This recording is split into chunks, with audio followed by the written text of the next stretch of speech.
यो मेरी गैंग, कैसे हो तुम लोग। तुम्हारा भाई प्लीज एक्सप्लेनर लाया है आज एक नई सीरीज। इस सीरीज को स्टार्ट करने से पहले तुम लोगों से एक सवाल पूछना है। सोचो तुम एक थर्ड क्लास राइटर हो, हाँ एकदम से एक सब राइटर जिसका कोई पैसा नहीं है, लेकिन एक दिन तुम्हें हेल्किंग बुलाता है और तुम्हें बोलता है तुमने एक डरावनी क्राइम किया है। इसे सुनने के बाद तुम बोलते हो क्या, मैं तो अपनी नोवेल के लिए आइडियाज गैदर कर रहा था और मैंने तो ऑनलाइन पर सिर्फ कुछ पेपर पाउडर ऑर्डर किए थे। मैंने तो कभी चोरी नहीं किया, ना किसी को लूटा, ना कभी किसी को मारा। और तुम क्या कह रहे हो, मैंने कोई डरावनी क्राइम किया है। ये सुनने के बाद हेल्किंग तुम्हें बोलता है क्या तुमने कुछ दिन पहले एक नोवेल नहीं लिखा था। तुम बोलते हो हाँ, पर ये कैसे रिलेटेड हो सकता है उस क्राइम से जो तुमने अभी अभी बोला था। वो नोवेल जो रिसेंटली खत्म हुआ था जिसमें ये पिंग मेन कैरेक्टर है, उस नोवेल में मेन कैरेक्टर ने चीटिंग स्टार्ट की और फिर कम बैक किया। और क्योंकि मेन कैरेक्टर इतनी मुश्किल जर्नी से गुजर रहा था, मुझे रीडर से काफी सारे देखते मिल रहे थे, तो इसलिए मैंने इंस्टेंटली मेन कैरेक्टर को सुपर स्ट्रॉन्ग प्लॉट आर्मर दे दिया। इससे वो इनविजिबल बन गया और विलन को तुरंत ही हरा दिया। और बस जब मेन कैरेक्टर हीरोइन के साथ वो सब करने ही वाला था, तभी मैंने रशली एक्ट किया और नोवेल की दुनिया को ही डिस्ट्रॉय कर दिया। तो क्या हुआ,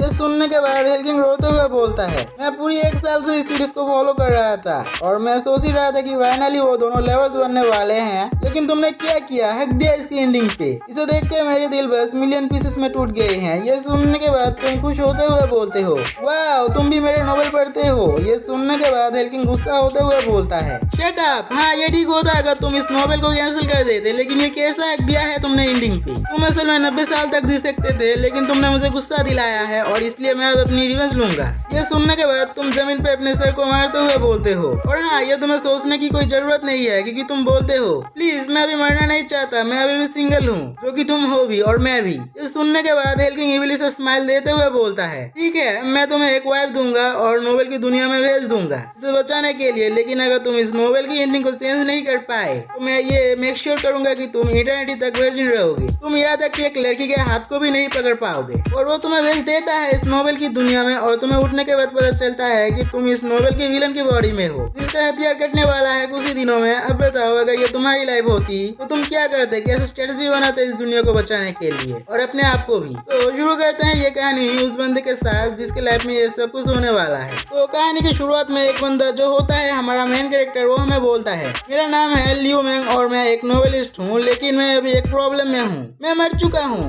और अब सीन शिफ्ट होता है हेल्की किंग यान लुओ वैंग की तरफ, जो कुर्सी के ऊपर अपने हाथ को मारते हुए बोलता है लियो मैंग क्या तुम्हें पता है तुमने एक डरावनी क्राइम की है। लियो मैंग बोलता है क्या, मैं तो बस आइडिया गैदर कर रहा था मेरी नोवेल के लिए और मैंने कुछ पेपर पाउडर ऑर्डर किए थे ऑनलाइन पर। मैंने कभी चोरी नहीं किया, ना ही किसी को लूटा, या तक ना ही किसी को मैंने मारा। तो फिर तुम्हारा कहने का क्या मतलब है मैंने एक डरावनी क्राइम किया है। हेल्किंग लियो मैंग को घूरते हुए बोलता है क्या तुमने कुछ दिन पहले एक नोवेल नहीं लिखा था। लियो मैंग शॉक होते हुए बोलता है हाँ, पर ये कैसे रिलेटेड हो सकता है उस क्राइम से जो तुमने अभी अभी बोला था। वो नोवेल जो रिसेंटली खत्म हुआ था जिसमें ये कोई मेन कैरेक्टर है, उस नोवेल में मेन कैरेक्टर ने चीटिंग स्टार्ट की और फिर कम बैक किया। और क्योंकि मेन कैरेक्टर इतनी मुश्किल जर्नी से गुजर रहा था, मुझे रीडर से काफी सारे देखते मिल रहे थे, तो इसलिए मैंने इंस्टेंटली मेन कैरेक्टर को सुपर स्ट्रॉन्ग प्लॉट आर्मर दे दिया। इससे वो इनविजिबल बन गया और विलन को तुरंत ही हरा दिया। और बस जब मेन कैरेक्टर हीरोइन के साथ वो सब करने ही वाला था, तभी मैंने रशली एक्ट किया और नोवेल की दुनिया को ही डिस्ट्रॉय कर दिया। तो क्या हुआ, ये सुनने के बाद हेल्किंग रोते हुए बोलता है मैं इस सीरीज को 1 साल से फॉलो कर रहा हूँ और मैं सोच ही रहा था कि फाइनली वो दोनों लेवल्स बनने वाले हैं, लेकिन तभी तुमने क्या किया, हक दिया इसकी एंडिंग पे। इससे हुआ ये कि बस मेरे दिल 1 मिलियन पीसेस में टूट गए हैं। लियो मैंग खुश होते हुए बोलता है वाह तुम भी मेरे नोवेल पढ़ते हो।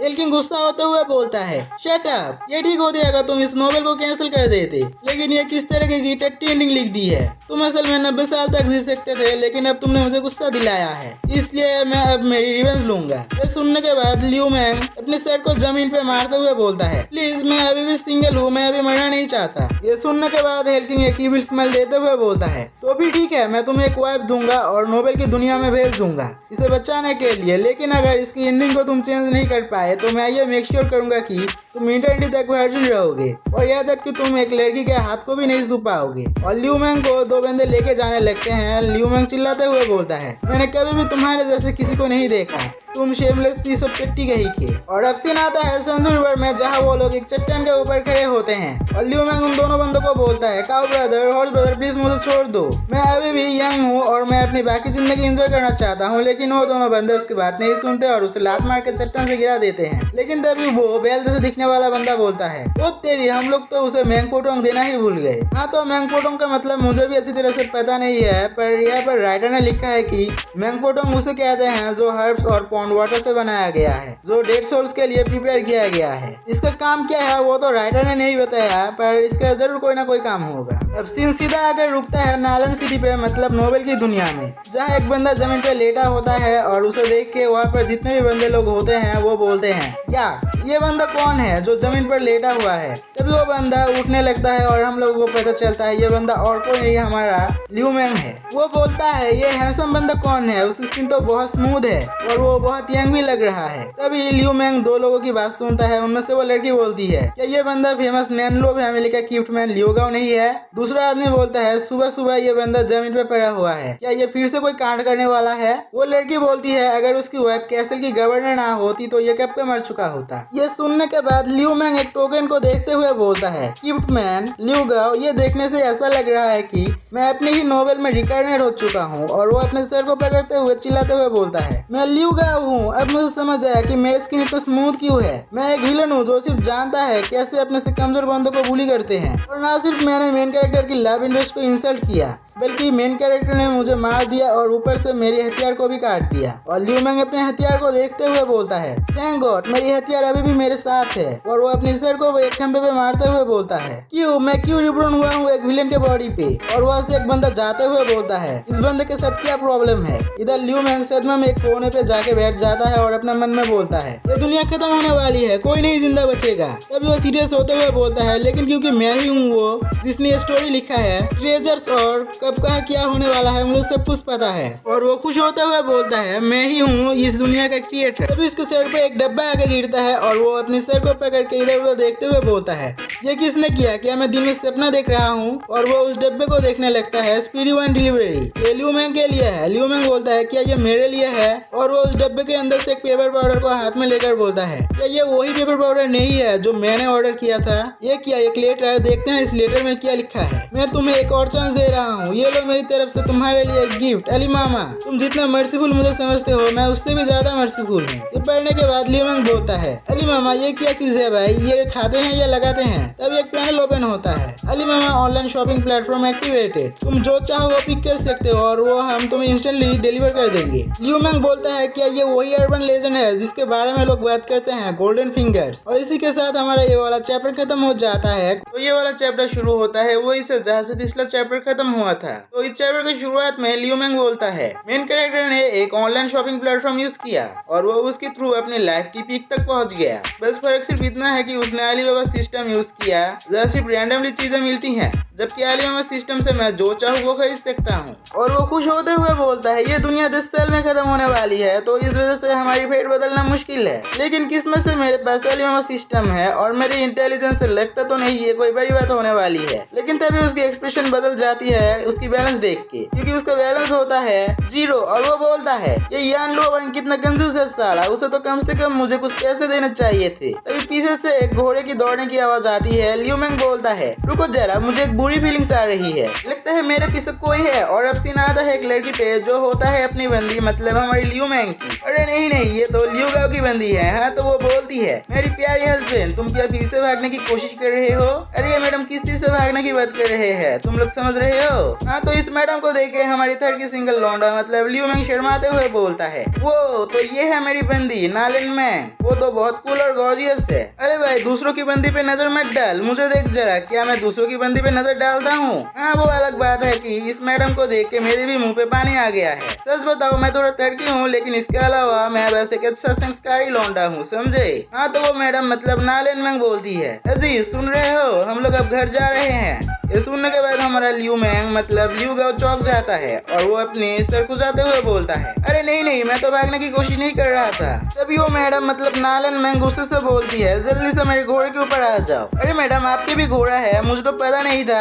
हाँ, तो ये देखने के बाद लियू गाओ डर जाता है और पीछे से कुछ लोग आपस में बात करने लगते हैं। एक बंदा बोलता है, ये फिर से पनिश होने वाला है, कुछ ज्यादा टाइम नहीं हुआ है जब इसे मार के पेड़ पर लटका दिया गया था। दूसरी बंदी बोलती है, ये बहुत स्कैरी है, इस बार शायद इसे मार दिया जाए, मुझे उसके लिए बहुत बुरा लग रहा है। अब सीन आता है घर के रास्ते पे जहाँ लियू गाओ नालन मैंग की घोड़े पे, अरे वो वाला घोड़ा नहीं, असली वाला घोड़े पे बैठ के जाते हुए बोलता है, मार्शल हीरोज को उनके रैंक के हिसाब से इस तरीके से रैंक किया गया है। सबसे पहले मार्शल वॉरियर जिसमें मैं हूँ, उसके बाद आता है मार्शल टीचर, उसके बाद आता है एडवांस मार्शल टीचर, इसके बाद आता है मार्शल सोल जिसमें नालन मैंग है, और मार्शल सोल के बाद आता है मार्शल किंग, इसके बाद आता है मार्शल एम्परर, मार्शल एम्परर के बाद आता है martial ancestor, martial lord, martial saint, और सबसे ऊपर है मार्शल सोवरेन। हाँ, तो लियू मैंग और बोलता है नालन मैंग वो चैंग शेंग की बेटी है जो हेवन प्रोविंस की जनरल है। हालांकि वो सिर्फ 19 साल की है, लेकिन कहा जा सकता है उसकी मार्शल पावर्स बाकी इलियट्स के बराबर हैं। वो इतनी ब्यूटीफुल है और साथ साथ इतनी डेंजरस भी,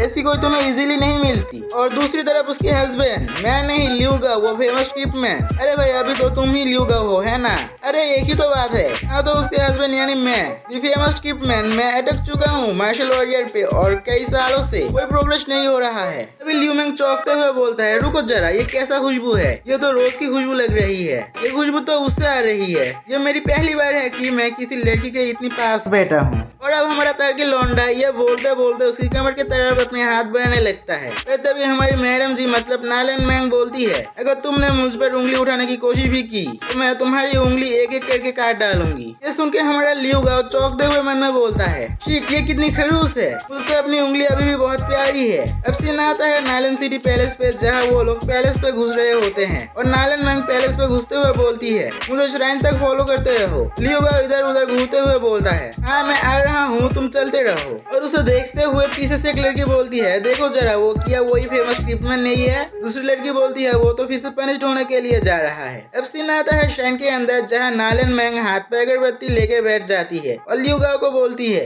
जल्दी से बैठ जाओ यहाँ पे। तभी लियू गाओ की बॉडी अपने आप बैठ जाता है और लियू गाओ मन में बोलता है, ये क्या, मैं अपने आप चल रहा हूँ? नालन मैंग अपनी सर को झुकाते हुए बोलती है, dear parents in law, please मुझे माफ कर दीजिए मेरी गलती के लिए, मैं अपनी पति की ख्याल भी अच्छी तरह से नहीं रख सकती। और इधर लियू गाओ एक मेमोरियल टेबलेट को देखते हुए बोलता है, वो तो ये है मेरी पेरेंट्स की मेमोरियल टेबलेट। और अब हम लोगों को लियू मैंग बोलता है, हालांकि लियू गाओ एक फेलियर है, लेकिन उसका बाप हेवन का फेमस गॉड ऑफ वॉर है जो डेमन वॉरियर के नाम से भी जाना जाता है। वो नालन मैंग की फादर शेंग वन ये का ब्लड ब्रदर भी है, दोनों को अल्टीमेट डो भी कहा जाता है। यही रीजन है कि लियू गाओ की शादी नालन मैंग से हुई है। अपनी खुद की इनकॉम्पिटेंस की वजह से वो दोनों कभी साथ नहीं रह पाए, इसी वजह से लियू गाओ हमेशा दूसरी लड़कियों से फ्लर्ट करता है, लेकिन नालन मैंग हमेशा उसे कुक ब्लॉक कर देती है। और एक लौती वजह से नालन मैंग अभी तक उसे छोड़ के नहीं गई है, वो है अपने पेरेंट्स इन लॉ के लिए रिस्पेक्ट। आधा साल बाद मेन प्रोटैगनिस्ट यह सबको मार डालेगा, जैसे नालन सिटी कभी यह थी ही नहीं। जब तक उसने अपनी खुद की इनकॉम्पिटेंस रियलाइज की तब तक बहुत देर हो चुकी थी, क्योंकि तब तक नालन मैंग मर चुकी थी। मुझे उसके लिए बहुत बुरा लगा था,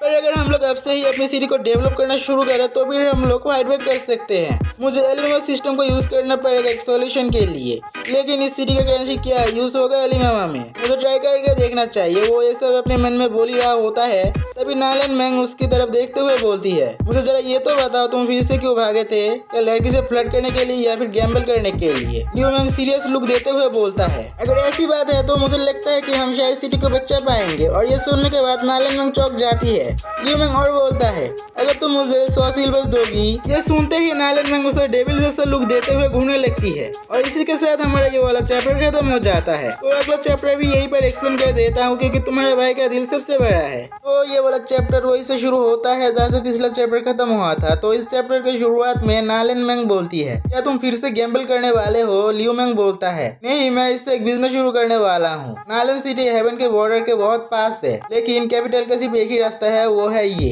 इसलिए यहाँ सभी मर्चेंट इकट्ठे होते हैं। अगर हम इन ट्रेवलर्स की यूज करें तो यहाँ के सिटीजन्स के लिए जिंदगी थोड़ी आसान हो जाएगी। इस सुनने के बाद नालन मैंग मन में बोलती है, ये मेरी पहली बार है जब मैं उसे इतनी सीरियस देख रही हूँ। क्या ये वही बंदा है जिसे मैं जानती हूँ? क्या उसने फाइनली समझ लिया है हम किस सिचुएशन में हैं और वो चेंज होना शुरू हुआ है? तभी लियू मैंग को रियलाइज होता है कि वो बहुत ज्यादा बोल चुका है और अपने मन में बोलता है, ओ शिट, मैं बहुत बहुत ज्यादा बोल चुका हूँ, वो समझ गई होगी कि कुछ तो गड़बड़ है। अगर वो जान गई कि मैं उसके पति की बॉडी पे कब्जा कर चुका हूँ, वो बिना टाइम वेस्ट किए मुझे मार देगी। और वो कंफ्यूज सा फेस बनाते हुए बोलता है, मुझे ये रियलाइज हुआ है कि सिटी की साउथ साइड पर लोग भूख से और गरीबी से सफर कर रहे हैं। मैं ये नहीं चाहता कि वो लोग मरे, और ये हमारे लिए बैड लक ला सकता है। नालन मैंगफी से मन में बोलती है, देखो जरा मैं क्या सोच रही थी कि वो बदल चुका है। वो अभी भी वही सेल्फिश बंदा है जिसे मैं जानती हूँ, लेकिन एटलीस्ट उसे कुछ तो समझ आया। और वो लियो मैंग को पैसे से भरा हुआ एक पोटली देते हुए बोलती है, नालन सिटी अभी कुछ मुश्किलों से सफर कर रहा है, तो इसलिए मैंने सारे पैसे विक्टिम्स की मदद के लिए खर्च कर दिए हैं। मैं तुम्हें सिर्फ पैसा सिल्वर दे सकती हूँ। लियो मैंग खुश होते हुए बोलता है, इतना ही काफी है। और वो अपने मन में बोलता है, मैं तो बस ये ट्राई कर रहा हूँ कि ये क्या एली मामा सिस्टम में काम करेगा। और वो जाने लगता है और हम लोग देखते हैं पीछे से एक नौकरानी नालन मैंग को बोलती है, माय लॉर्ड मुझे मत बताइए कि आप अभी भी उस पर भरोसा करते हैं। दूसरी नौकरानी बोलती है, मुझे तो लगता है वो झूठ बोल रहा है। नालन मैंग बोलती है, मुझे नहीं लगता वो झूठ बोल रहा है, मुझे लगता है वो चेंज हो चुका है। अब सीन आता है नालन सिटी स्ट्रीट मार्केट पे, जहाँ लियो गाओ खड़ा होता है और वो उस पैसे को देखकर बोलता है, चलो मैं इसे यूज करके देखता हूँ। और वो सिस्टम को एक्टिवेट करने लगता है और तभी मैसेज आता है, अलीमामा ऑनलाइन शॉपिंग प्लेटफॉर्म एक्टिवेटेड, आपका बैलेंस है 50। और ये देखने के बाद लियो गाओ की आंखें चमक उठती है और वो बोलता है, हाँ ये काम कर रहा है। तभी पीछे से एक बंदा आके उसे पकड़ लेता है और वो डरते हुए दूर हट जाता है और बोलता है, ओ फक, तुम मुझे सू क्यों रहे हो? क्या तुम मेरी इज्जत लूटना चाहते हो या फिर मेरे पैसे लूटना चाहते हो? अरे लियो मैंग भाई, तुम एक लड़का हो और वो भी एक लड़का है, तो डरने की कोई बात नहीं है। वो तुम्हारी इज्जत नहीं, तुम्हारी पैसा लूटना चाहता है। और अब सीन आता है उस बंदे पे, वो अपने हाथों को रब करते हुए बोलता है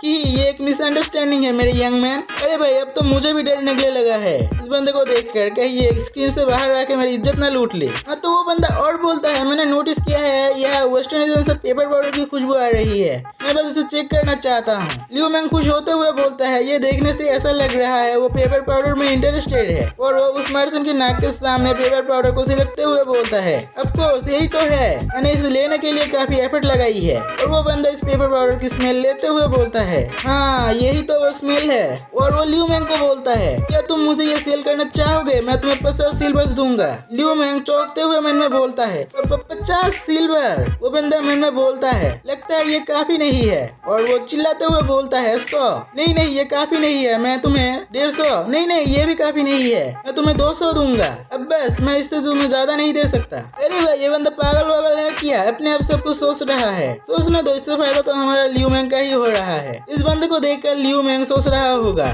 पैसा ही पैसा होगा। हाँ तो लियो मैंग उस बंदे को देख के बोलता है, ये बंदा पागल है। और वो उसे उस पेपर पाउडर को देके बोलता है, ओके डील डन। और वो बंदा उसे पैसा देकर बोलता है, तुम्हें कैसे आदमी हो, मैं तुम्हें कैसे ढूंढ सकता हूँ? लियो मैंग बोलता है, मैं हूँ लियो गा। वो बंदा बोलता है, ब्रदर तुम्हें ये कहाँ से मिला है? लियो मैंग बोलता है, अगर मैं ये तुम्हें बता दूँ तो क्या इसका मतलब ये नहीं होगा कि मैं अपनी बिजनेस ऑन नहीं कर पाऊंगा? वो बंदा हंसते हुए बोलता है, मैं हूँ सीधा चैंग, ब्रदर क्या तुम मुझे अपनी साइड स्टॉक बेचना चाहोगे? लियो मैंग हंसते हुए बोलता है, ये तो डिपेंड करेगा तुम्हारा सिंसियरिटी पे। वो बंदा बोलता है, ब्रदर ली प्लीज मुझे फॉलो करो। तो यही पर हमारा ये वाला चैप्टर खत्म हो जाता है। कोई बात नहीं है, अगला चैप्टर भी यही पे एक्सप्लेन कर देता हूँ, क्योंकि तुम्हारे भाई का दिल बहुत बड़ा है। हाँ तो गाइस ये वाला चैप्टर वही से शुरू नहीं होता है, ये वाला चैप्टर शुरू होता है उस बंदे के स्टॉल पे, जब वो बंदा अपने स्टॉल को दिखाते हुए बोलता है, ये मेरी स्टॉल है, तुम यहाँ से जो चाहो वो ले सकते हो, समझ लेना ये मेरी तरफ से तुम्हारे लिए गिफ्ट है। लियो मैंग एक बोतल की तरफ अपने हाथ को बढ़ाते हुए बोलता है, इस बोतल के अंदर क्या है? वो बंदा बोलता है, इस बोतल के अंदर एक अननोन फ्लावर के बीज है, तुम चाहो तो ये ले जा सकते हो, तुम इसे प्लान कर सकते हो और इससे जो फूल निकलेगी वो तुम अपने क्रश को दे सकते हो। लियो मैंग उस बोतल को ले जाते हुए उस बंदे को थैंक्स बोलता है और वो बंदा बोलता है, ब्रदर ली भूल मत जाना तुमने जो प्रॉमिस किया था मुझसे। लियो मैंग स्वैग में बोलता है, फिक्र मत करो मैं नहीं भूलूंगा। और वो वहाँ से जाते हुए एलिमा सिस्टम को एक्टिवेट करता है। सिस्टम एक्टिवेट होके बोलता है, न्यू आइटम डिटेक्ट हुआ है, स्पिरिचुअल मून फ्लावर। ये देखने के बाद लियो मैंग खुश होते हुए बोलता है, ये फूल तो राइकी कलेक्ट कर सकता है, जो मेरे प्रैक्टिस के लिए बहुत ही यूजफुल है। हाँ तो गाइस राइकी एक स्पिरिचुअल हीलिंग आर्ट है जो यूनिवर्सल लाइफ एनर्जी के नाम से भी जाना जाता है। लियो मैंग हंसते हुए बोलता है, हाँ मुझे कुछ ज्यादा ही यूजफुल चीज मिल चुकी है। तभी उसकी नजर किसी चीज पर पड़ती है और वो बोलता है, ये क्या चीज है भाई? और वो चीज होता है प्लॉट आर्मर। एलिमो सिस्टम बोलता है किसी का अपॉर्चुनिटी चुराने से तुम्हें प्लॉट आर्मर की 1% मिलेगा। अगर विलेन का प्लॉट आर्मर 0 तक पहुंच जाती है तो इंडिंग बैक से पहले ही आ जाएगी। लियू मैंग ये देख के सोचता है ये क्विंग वही है इस वर्ल्ड का मेन प्रोटैगनिस्ट, और जब वो कहता है एंड ऑफ द वर्ल्ड इसका मतलब है नोबेल की एंड। लेकिन ये प्लॉट आर्मर वाली चीज क्या है, तभी उसके ध्यान जाता है उसके पीछे जहाँ कोई किसी चीज को बेचने की बात कर रहा होता है। और अब सीन आता है उस तरफ जहाँ एक बंदा अपने तलवार को दिखाते हुए बोलता है ये है हेयरलूम स्वॉर्ड, ये बहुत शार्प है और किसी भी चीज को काट सकती है, तुम सिर्फ इसे ले सकते हो 80 सिल्वर में। ये देखने के बाद वहाँ पर वो लंबे बालों वाला बंदा बोलता है ये 80 सिल्वर, वो भी इस तरह के तलवार के लिए, क्या तुम मेरे साथ मजाक कर रहे हो? क्या ख्याल है 8 सिल्वर में देने का? और वो टकला बंदा बोलता है क्या ख्याल है मैं तुम्हें 10 सिल्वर दूंगा इसके लिए। वो बंदा अपनी स्वॉर्ड को देखते हुए बोलता है मैं इसे 80 सिल्वर के नीचे नहीं दे सकता, ये सिर्फ मेरी बीमार बीबी के लिए है, वरना तो मैं इस तलवार को कभी नहीं बेचता। और वो वहाँ से जाते हुए बोलता है भूल जाओ इसे, मैं अब अपनी माइंड चेंज कर चुका हूँ। लेकिन तभी वो टकला बंदा उसको पकड़ते हुए बोलता है तुम अचानक क्यों अपनी माइंड चेंज कर रहे हो, क्या तुम मुझसे भिड़ना चाहते हो? और वो लंबे बालों वाला बंदा भी बोलता है हम तुम्हें ऐसे जाने नहीं दे सकते, तुम्हें इस स्वॉर्ड को यहीं पे छोड़ के जाना पड़ेगा। तभी एक बंदा बोलता है रुक जाओ, और ये बंदा और कोई नहीं ये हमारा लियू मैंग होता है। तो सामने आते हुए बोलता है अगर ये तुम्हारी हेयरलूम स्वॉर्ड है तो फिर तुम इसे क्यों बेच रहे हो? और तुम लोग तो जानते ही हो हमारा लियू मैंग का अलग ही रेपुटेशन है इस गाँव में। हाँ तो उसे देख के आसपास में जितने भी बंदे होते हैं वो सब आपस में बोलने लगते हैं अरे देखो ये तो केव्समैन है, वो नालन सिटी का सन इन लॉ। और लियू मैंग को देख के वो लंबे बालों वाला बंदा उसके पीछे जाके बोलता है वो ये तो ब्रदर गुओ है। और वो उस बंदे को बोलता है क्योंकि ब्रदर गुओ तुम्हारे साइड में है तो मैं इस बार तुम्हें छोड़ रहा हूँ। लियू मैंग अपने हाथ को हिलाते हुए बोलता है तुम लोग अब जा सकते हो।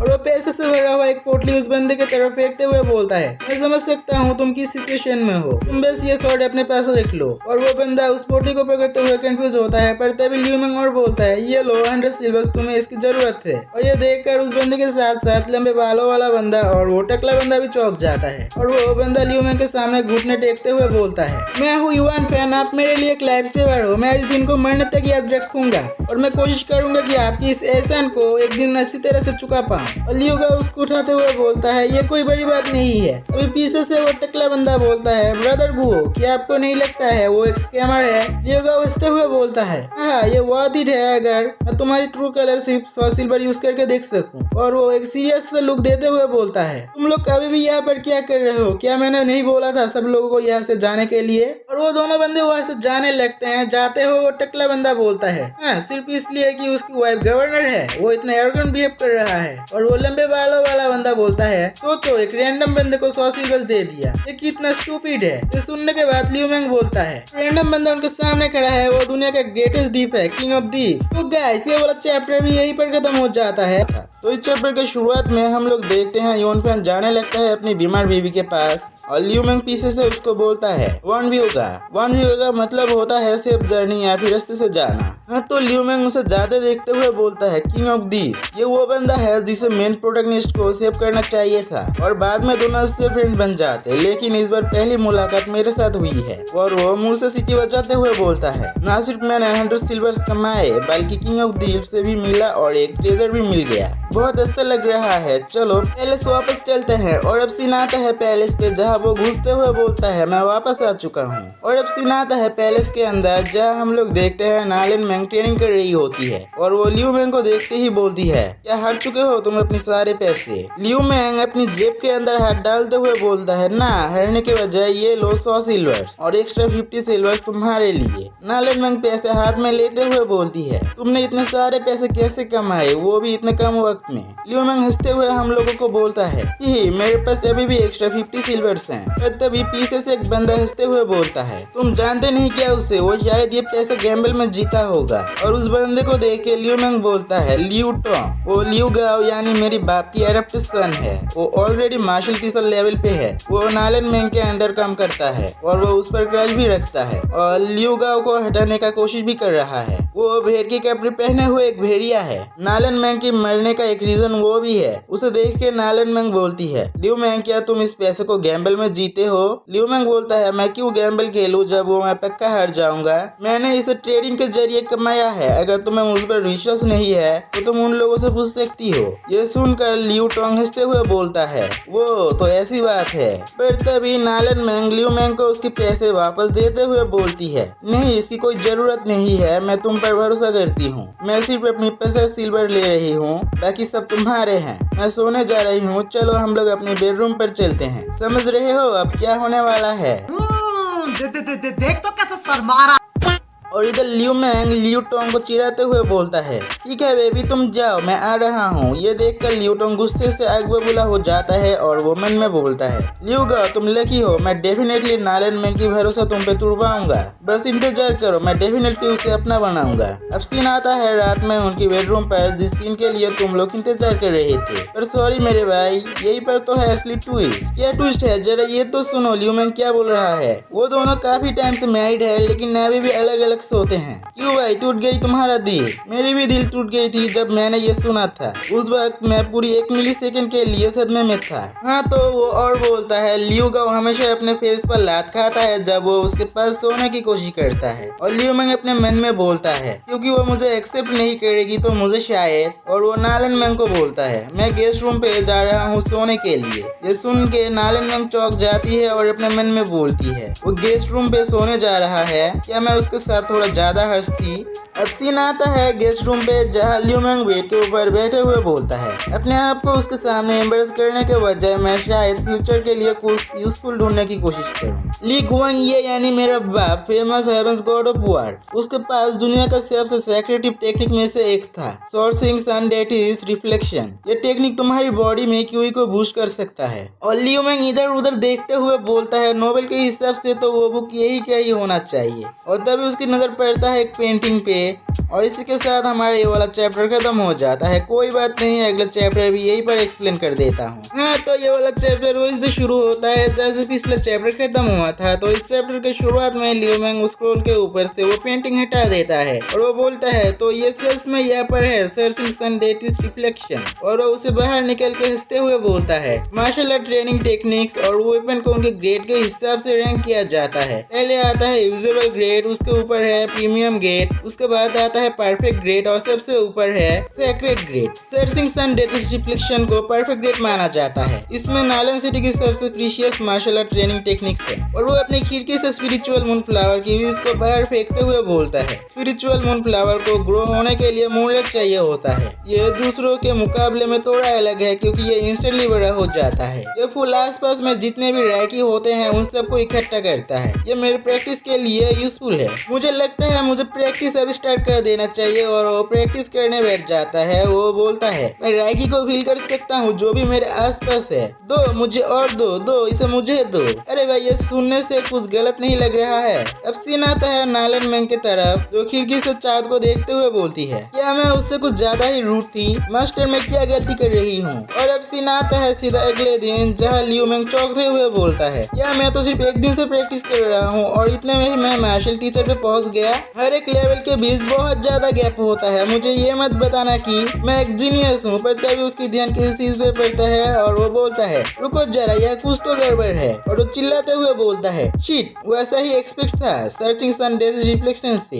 ये तो इतना पावरफुल है कि उस चीज को भी खड़ा कर दिया। तभी पीछे से नालन मैंग बोलती है, यू गाओ क्या तुम उठ चुके हो? और उसे देखकर लियू मैंग घबराते हुए बोलता है, नहीं इधर मत आओ। नालन मैंग बोलती है, ये देखने से तो लग रहा है कि मैं तुम्हारी हैप्पी मोमेंट को बर्बाद कर रही हूँ। तभी वो भी उस चीज को देखकर चौंक जाती है। समझ रहे हो ना मैं किस चीज की बात कर रहा हूँ? हाँ तो वो इस चीज को देखकर ब्लश करते हुए वहाँ से निकल जाती है। और लियू मैंग पीछे से रोते हुए बोलता है, तुम जो सोच रही हो ये वो नहीं है। वो रोते हुए बोलता है, खत्म अब सब कुछ खत्म हो चुका है, मुझे अब वो कभी भरोसा नहीं करेगी। और इधर नालन मैंग एक खंबे के पीछे छुप के ब्लश करते हुए मन में बोलती है, सच में वो तो एक ठरकी बंदा है। मुझे लगता है वो गेस्ट रूम में इसी वजह से सोने के लिए गया होगा। लेकिन सरप्राइजिंगली इस बार उसने दूसरी लड़कियों से फ्लर्ट नहीं किया। अब सीन आता है नालन सिटी स्ट्रीट पे, जहाँ लियू मैंग चलते हुए मन में बोलता है, उसकी इंप्रेशन मेरे लिए अभी तो चेंज नहीं होने वाली है। मुझे लगता है मुझे अभी सिर्फ पैसा बनाने में फोकस करना चाहिए। ऐसा ही एक लौता रास्ता है नालन सिटी को बचाने का। और मेरे पास एक भी स्पिरिचुअल मून फ्लावर नहीं बचे हैं। मुझे उस मर्चेंट को पूछना होगा। अभी वो पीछे मुड़ते हुए बोलता है,